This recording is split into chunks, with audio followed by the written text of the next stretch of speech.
بسم اللہ الرحمن الرحیم۔ السلام علیکم۔ یہ national audio library for the blind کی آواز ہے۔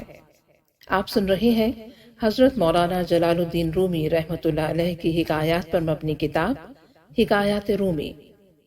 اسے آپ کے لیے پڑھ رہی ہیں فرح ناز۔ ہکایات-E-Rumi صفحہ نمبر 78، حکایت نمبر 9، صبر-O-Tahammul۔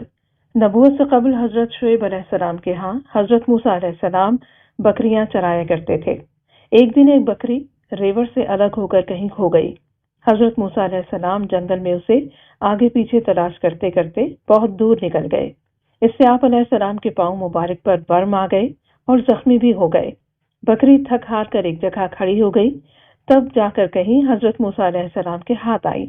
آپ نے اس پر بجائے غصہ اور زد و کوب کرنے کے اس کی گرد جھاڑی اور اس کی پشت اور سر پر ہاتھ پھیرنے لگے، ماں کی ممتا کی طرح اس سے پیار کرنے لگے۔ باوجود اس قدر اذیت برداشت کرنے کے ذرہ برابر بھی اس پر کدورت اور غیظ و غضب نہ کیا، بلکہ اس کی تکلیف کو دیکھ کر آپ کا دل رقیق ہو گیا اور آنکھوں میں آنسو آ گئے۔ بکری سے کہنے لگے، فرض کیا تجھ کو مجھ پر رحم نہیں آیا، اس لیے تو نے مجھے تھکایا اور پریشان کیا، لیکن تجھے اپنے اوپر رحم کیوں نہ آیا؟ میرے پاؤں کے آبلوں اور زخموں پر تجھے رحم نہ آیا تھا، کم از کم تجھے اپنے اوپر تو رحم آنا چاہیے تھا۔ اسی وقت ملائکہ سے حق تعالی نے فرمایا، نبوت کے لیے حضرت موسیٰ علیہ السلام زیبا ہیں۔ امت کا غم کھانے اور ان کی طرف سے ایذا رسانی کے تحمل کے لیے جس حوصلہ اور جس دل اور جگر کی ضرورت ہوتی ہے وہ خوبی ان میں موجود ہے۔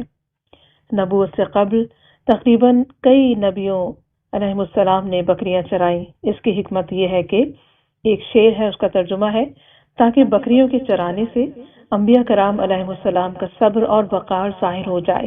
یہ بکریوں کی چرواہی صبر و حلم کی عادت پیدا کرتی ہے، کیونکہ بکریاں اکثر مختلف جانب بکھر جاتی ہیں، ان کے جمع رکھنے اور نگرانی میں پریشانی ہوتی ہے۔ اس کام کے لیے دل و دماغ کا قابل برداشت ہونا ضروری ہوتا ہے۔